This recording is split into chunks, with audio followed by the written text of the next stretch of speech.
지난 시간에 같이 살펴봤던 로마서 12장은 그리스도인들이 구원을 받고 교회에서 어떻게 생활하는가 하는 교회 생활에 대한 말씀이었습니다. 오늘 로마서 13장은 그리스도인이 사회생활을 어떻게 해야 하는가, 그리스도인들의 사회생활에 관한 원리를 설명해 주는 말씀입니다. 오늘 저는 이 로마서 13장을 따라 사회생활의 원리를 5가지로 구분해서 말씀드릴 터인데, 그 첫 번째는 그리스도인들이 사회에서 위에 있는 권세들에게 복종하면서 살아야 한다 하는 말씀입니다. 위에 있는 권세에게 복종하면서 살아야 한다. 이 말씀은 우리가 듣기에 그렇게 편하지가 않습니다. 좀 거북하지 않습니까? 위에 있는 권세, 이 말도 좀 불편합니다. 그리고 특별히 복종해야 한다, 이 말은 더 거북하기가 끝이 없습니다. 사실 우리가 읽고 있는 이 개역 개정판 성경 이전의 개역 성경, 다시 말하면 옛날 성경에는 복종이라는 단어 정도가 아니라 오히려 위에 있는 권세에게 굴복해야 한다 하는 단어를 썼었습니다. 지금 말하는 복종이라는 단어보다도 굴복이라고 하는 단어는 훨씬 더 큰 거부감을 주는 단어인 것 같습니다. 이제 그럼에도 불구하고 좀 거북하고 좀 거부감을 줄 수 있는 단어인 것은 분명하지만, 그럼에도 불구하고 우리 그리스도인들이 반드시 지켜야만 한다 하는 사실을 받아들이시고 꼭 믿으시기를 바랍니다. 사람들이 모여서 한 사람 한 사람 개인, 그리고 그 개인이 모여진 것을 공동체라고 하는데, 그것을 사회라고 하고, 그것이 아주 완전하게 형태를 갖추게 되면 그것을 국가라고 말할 수 있습니다. 이런 사회나 또는 이런 국가 같은 공동체에는 반드시 필요한 것이 있는데, 그 여러 가지 가운데 질서라고 하는 것이 없어서는 안 되는 것입니다. 질서, 규칙, 법도, 이런 것들이 반드시 있어야 하고, 이런 규칙과 이런 질서가 잘 시행되기 위해서는 마땅히 그 규칙을 시행하기 위한 법도, 이런 것들이 또 있어야 된다. 그 법도를 지켜나가기 위한 그것이 바로 권세라고 말할 수 있을 것입니다. 그러니까 우리 그리스도인들이 예수를 믿지만 분명히 사회 속에 소속되어 있고 국가 속에 소속되어 있기 때문에 마땅히 그 권세에 대하여 복종 또는 굴복하면서 살아야 한다 하는 것이 오늘 말씀의 주요한 테마가 되는 것입니다. 다시 한번 본문 1절과 2절을 보겠습니다. 각 사람은 위에 있는 권세들에게 복종하라. 권세는 하나님으로부터 나지 않음이 없나니 모든 권세는 다 하나님께서 정하신 바라. 그러므로 권세를 거스르는 자는 하나님의 명을 거스름이니 거스리는 자들은 심판을 자취하리라.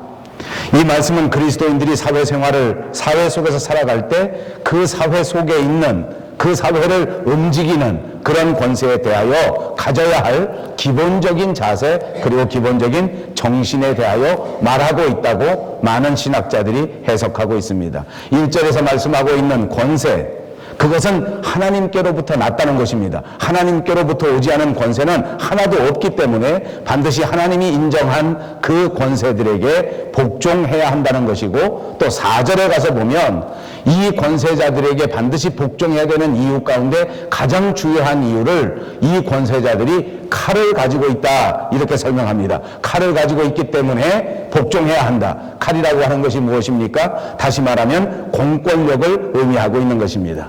이 권세라고 하는 말은 영어 성경 킹 제임스 버전에 보니까 higher power라고 했습니다. 높은 권력, 그런 뜻입니다. 요즘 성경인 NIV 성경에서는 이것을 governing authority라고 번역해 두었습니다. 그러니까 다시 말하면 이 단어 자체가 권세라는 것이 정부를 말하는 것이고, 권세라는 말 자체가 국가를 의미한다고도 볼 수 있는 것입니다. 오늘 사회를 움직이고 사회를 다스리는 정부는 이 정부 속에 있는 많은 사람들에게 이 좋은 일을 장려하고, 그리고 나쁜 일은 징벌해야 하기 때문에 하나님의 일반 은총 가운데 세워진 기관으로서 공권력을 가지고 사람들을 다스리고 있습니다. 물론 성경의 역사를 가만히 살펴보니까 구약 성경을 보십시오. 하나님께서는 처음 국가가 세워질 때 그렇게 마음속에 흔쾌하지 않았습니다.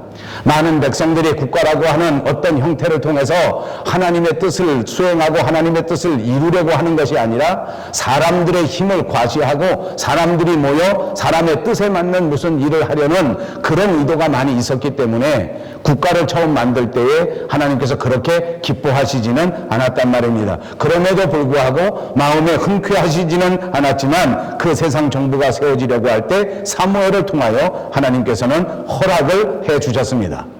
다시 말하면 하나님께서 허락하셨기 때문에 이 정부나 이 국가는 오늘 본문 1절에서 말하는 것처럼 그 권세가 다 하나님으로부터 나온 것이요 하나님이 정하신 것이요 하나님이 세워주신 것이라고 해석하는 것입니다. 여러분, 사실 이 세상에 있는 그 어느 정부나 또 그 어느 국가도 하나님 마음에 꼭 맞게 100% 하나님의 마음을 흡족하게 하는 그런 정부나 그런 국가는 없을 것이라고 생각합니다. 하나님은 차치하고라도 그 국민들의 마음에도 들지 않는 것이 모든 국가요 모든 정부가 아닌가 그렇게 생각할 수 있습니다. 왜 그렇습니까? 하나님께서 세워주셨음에도 불구하고 하나님께서 허락하셨음에도 불구하고 이 정부에 모여 모든 권세를 향유하는 사람들이 다 죄인들이 모여 일하는 집단이기 때문입니다. 저는 지난 주간 열흘 동안 우리 조국 한국에 방문하였습니다. 한국은 역시 아름다운 나라, 한국은 역시 발전하는 나라, 그리고 한국은 분명히 잘 사는 나라에 분명합니다. 그럼에도 불구하고 한국의 정치 상황은 유쾌해 보이지가 않습니다. 우리 조국만 그런 것은 아닙니다. 이제 곧 동계올림픽을 개최해야 되는 러시아, 끊임없는 테러 속에서 정치 불안에 휘몰려 들어가고 있습니다. 그것뿐만이 아닙니다. 이번에 가서 보도를 보니까 우리 아시아 국가의 일본과 중국이 그 대립의 도가 정말 지나치리만큼 그렇게 위험한 상태입니다. 태국에서는 매일같이 시위가 벌어지고 매일같이 국민들이 정부를 향하여 돌을 던지고 정부가 국민들을 향하여 또 화염병을 던지는 이런 비참한 상황들이 계속되고 있습니다. 정치적 혼란이라고 하는 것은 국가를 막론하고 정말 도를 넘은 것으로 볼 수밖에 없습니다. 여러분, 정부에 대항하여 반대하는 사람들의 의견을 가만히 들어보십시오. 그 사람들의 주장이 전부 다 틀린 것도 아닐 것입니다. 그 사람들의 주장 가운데 충분히 심사숙고해서 정책에 반영할 중요한 가치가 분명히 있다고 생각합니다. 그러나 그럼에도 불구하고 우리가 또다시 성경을 통하여 기억할 것은 최소한 국가라고 하는 것, 정부라고 하는 것은 그 정부가 그 민족을, 그 국가를 혼란 속으로 이끌어가거나 또는 혼돈 속으로 이끌어가고자 하는 그런 정부, 그런 국가도 하나도 없다는 것입니다.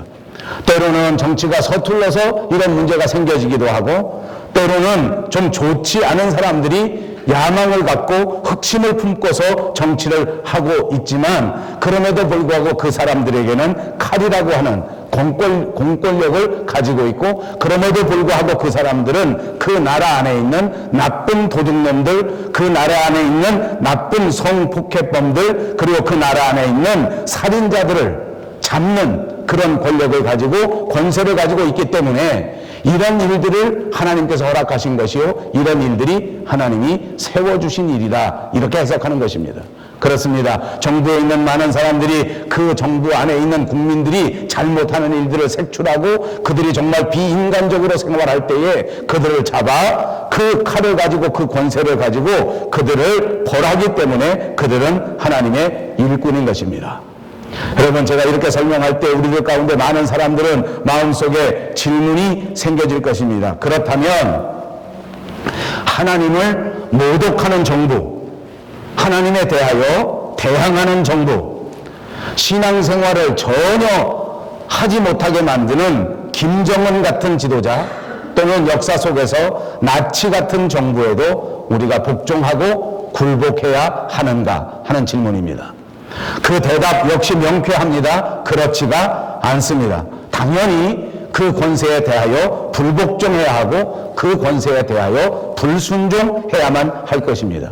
그러나 여기서 우리가 기억해야 할 것이 있습니다. 이렇게 나쁜 권세, 이렇게 잘못된 권세, 하나님에 대하여 대항하는 권세에 대하여 불복종하고 불순종할 때에 그때에도 악법도 법이니만큼 불순종하는 대가를 우리가 받게 된다는 것입니다. 불복종하고 불순종할 때에 그들이 가지고 있는 칼, 그들이 가지고 있는 공권력 때문에 우리는 그 사람들에게 대가를 치르게 됩니다. 그 사람들에 의하여 고초를 받게 되고, 그 사람들에 의하여 감옥에 갇히게 되고, 그 사람들에 의하여 심할 때에는 생명을 잃어버리기도 한다는 말입니다.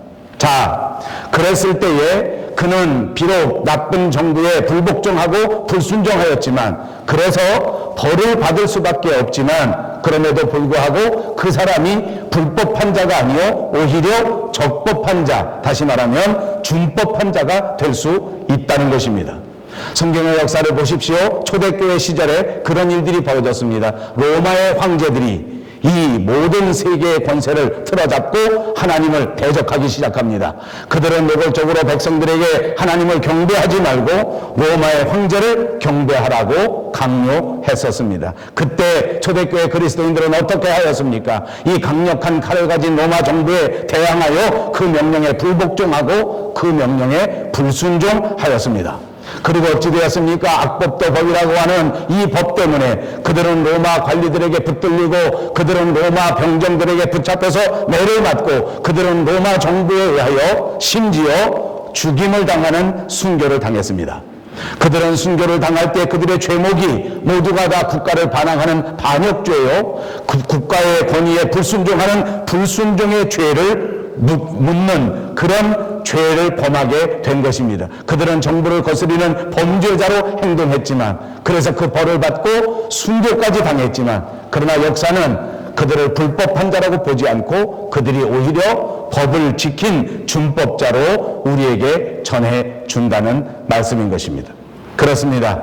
두 번째 원리가 있다고 하면 그리스도인들은 사회에서 선과 양심을 추구하면서 살아야 한다는 것입니다. 본문 3절과 5절에 나와 있습니다. 다스리는 자들은 선한 일에 대하여 두려움이 되지 않고 악한 일에 대하여 되나니, 내가 권세를 두려워하지 아니하려느냐? 선을 행하라. 그리하면 그에게 칭찬을 받으리라. 4절, 그는 하나님의 사역자가 되어 내게 선을 베푸는 자니라. 그러나 내가 악을 행하거든 두려워하라. 그가 공연히 칼을 가지지 아니하였으니 곧 하나님의 사역자가 되어 악을 행하는 자에게 진노하심을 따라 보응하는 자니라. 그러므로 복종하지 아니할 수 없으니 진노 때문에 할 것이 아니라 양심을 따라 할 것이라. 이렇게 말씀하셨습니다. 이 말씀은 그리스도인들이 그들이 속한 세상이나 그들이 살아가는 삶의 현실 가운데에서 어떻게 그리스도인으로서의 삶을 사는가, 어떻게 그리스도의 증인인 것을 나타내면서 사는가, 그때에 악을 행하면서 사는 것이 아니라 이 세상에서 선을 행하면서 그리스도인답게 살아가고 선을 행하는 것을 통하여 그리스도의 증인이 되면서 살아가야 한다. 그리고 그리스도인들이 양심을 속이면서 살아가면 안 되고, 양심을 속이지 않고 양심을 따라 살아가야 한다. 이렇게 우리에게 권면해 준 것입니다. 그래서 성경 베드로전서 3장 13절에서 17절에도 이렇게 말씀하셨습니다. 또 너희가 열심으로 선을 행하면 누가 너희를 해하리요? 그러나 의를 위하여 고난을 받으면 복 있는 자니, 그들이 두려워하는 것을 두려워하지 말며 근심하지 말고 너희 마음에 그리스도를 주로 삼아 거룩하게 하고, 너희 속에 있는 소망에 관한 이유를 묻는 자에게는 대답할 것을 항상 준비하되 온유와 두려움으로 하고 선한 양심을 가지라. 이는 그리스도 안에 있는 너희의 선행을 욕하는 자들로 그 비방하는 일에 부끄러움을 당하게 하려 하니라. 선을 행함으로 고난받는 것이 하나님의 뜻일진데 악을 행함으로 고난받는 것보다 나으니라. 이렇게 말씀하셨습니다. 권세라고 해서, 공권력이라고 해서, 칼이라고 해서 어쩔 수 없이 벌벌 떨면서 그렇게 복종하고 그렇게 굴복하는 것이 아니라 오히려 선을 위해서 자발적으로 위에 있는 권세들에게, 권권력에 복종하라고 하는 것입니다. 그리고 양심을 따라 자발적으로 스스로 권세에 복종하면서 살아가라 하고 우리에게 권면해 주는 것입니다. 그리고 이것이 어떤 결과를 낳는가 하는 것이 성경이 가르쳐 줍니다. 만약 그리스도인들이 선을 행하면서, 만약 그리스도인들이 자발적으로 법을 지키면서 살고, 만약 그리스도인들이 양심을 따라서 살아간다고 하면 그 공권력, 그 정부가 무서운 것이 아니라 오히려 두려워할 이유가 아무것도 없다는 것입니다. 우리가 양심을 따라서 선하게 살 때에 오히려 우리가 그리스도의 증인이 되어 많은 사람들이 우리의 삶을 모범으로 보고 우리를 따라 예수님의 나라로 하나님의 말씀 안으로 들어올 수 있다고 우리에게 권면해 준 것입니다. 그러므로 사랑하는 여러분, 이 세상에 살아갈 때에 선한 양심을 가지고 자발적으로 국가의 공권력에 복종하며 살아가는 여러분들 다 되시기를 주님의 이름으로 축복합니다.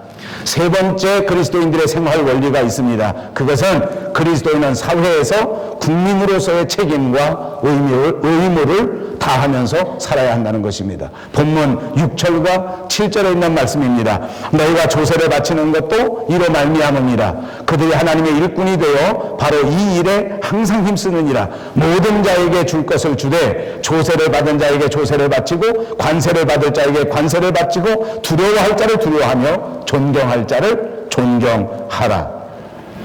이 말씀은 무슨 말씀입니까? 그리스도인이라고 하면 정부를 향해서 세금을 잘 내야 하고 또 세금도 바르게 내야 한다고 하는 것을 말씀해 주는 것입니다.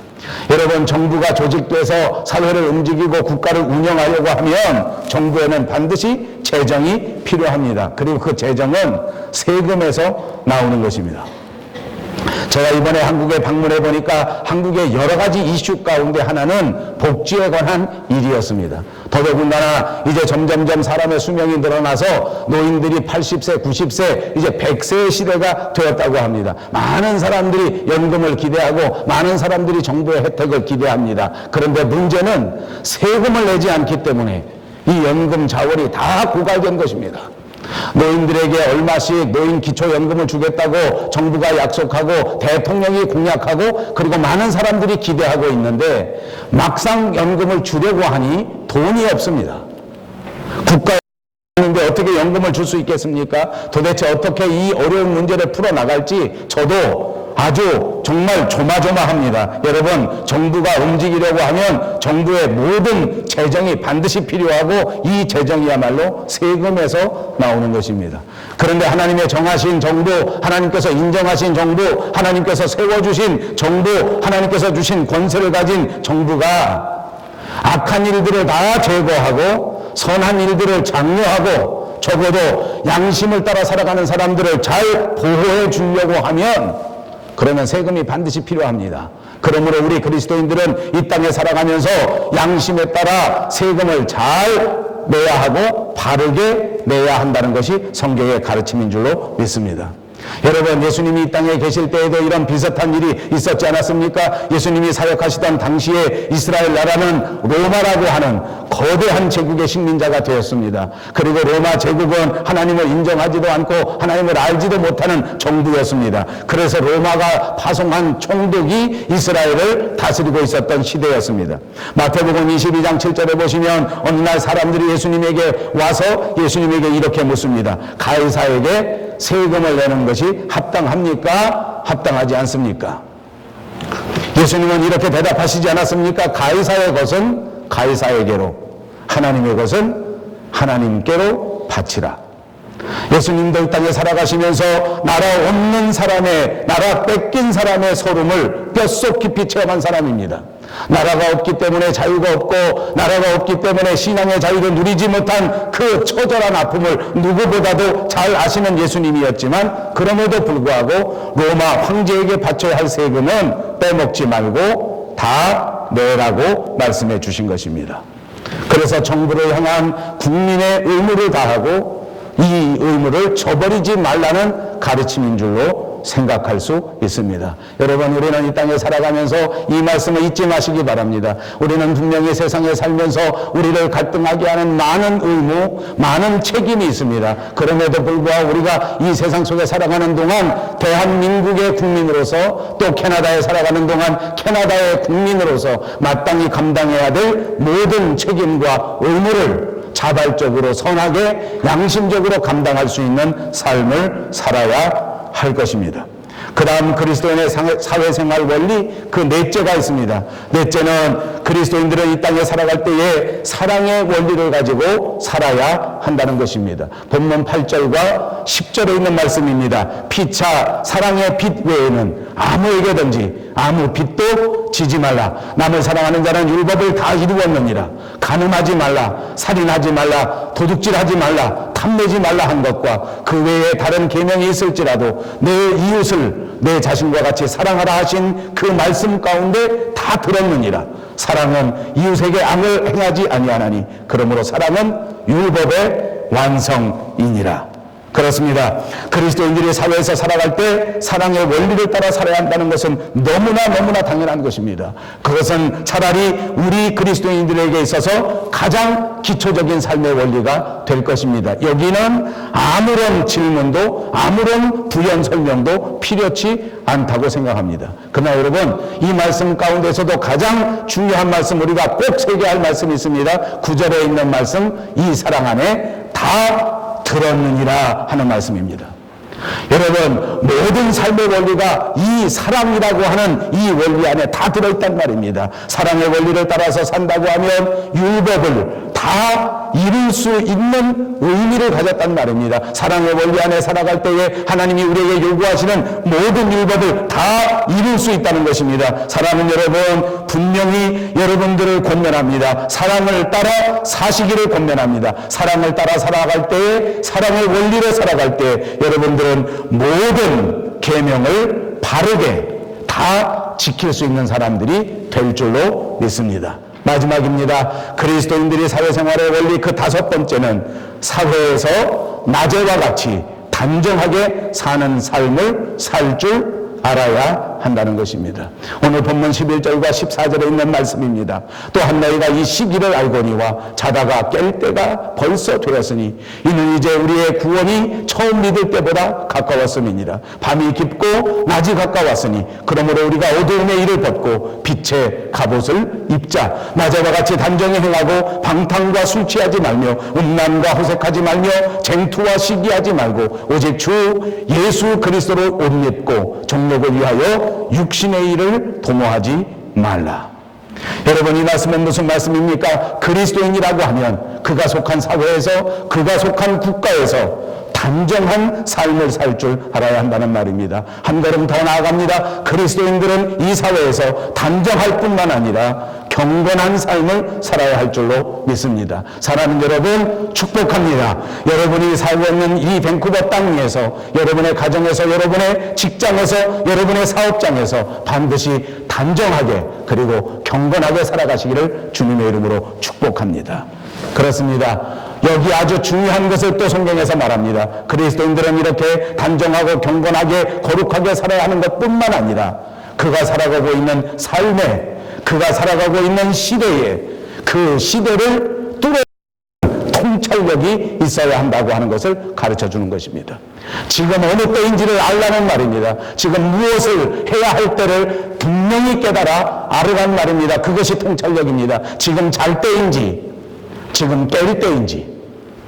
여러분, 저는 한국 출장을 다녀왔습니다. 한국에 가서 느낀 것은 바로 이 대목입니다. 그리스도인의 삶의 원리, 정말 단정하게 살아야 하겠다. 정말 경건하게 살아야 되겠다. 열흘의 일정을 통하여 저는 마음속 깊이, 뼛속 깊이 새기게 되었습니다. 왜냐하면 너무나 많은 사람들이 단정치가 않기 때문입니다. 너무나 많은 사람들이 술에 취해, 문화에 취하여, 인간에 취하여 살아가고 있는 모습을 목격했기 때문입니다. 우리 그리스도인의 책임이 무엇입니까? 이 시대 속에서 정말 경건하게 사는 것입니다. 이 시대 속에서 정말 단정하게 사는 것입니다. 여러분, 그것보다 더 중요한 것이 있다고 하면 바로 통찰력입니다. 지금 우리가 무엇을 해야 할 때입니까? 지금은 정말 우리가 하나님 앞에서 깨어 있을 때입니다. 지금은 정말 하나님 앞에서 우리 가정의 문제를 놓고, 우리 교회의 문제를 놓고, 우리 민족의 문제를 놓고, 우리 이웃의 문제를 놓고 매달려 기도해야 될 때인 줄로 믿습니다.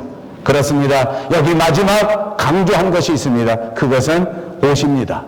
그리스도인들의 생활 원리 가운데 가장 중요한 것은 옷을 잘 입으라는 것입니다. 저는 이번에도 가서 구박을 참 많이 받았습니다. 왜냐하면 제가 입고 있는 옷이 우리 한국 사회에 어울리지 않기 때문입니다. 만나는 사람마다 저를 데리고 백화점으로 가려고 합니다. 왜냐하면 제 옷을 다 받고 입힐 심산입니다. 요즘 유행하는 옷은 제 몸에 맞지 않습니다. 왜냐하면 배가 나와서 입을 수가 없습니다.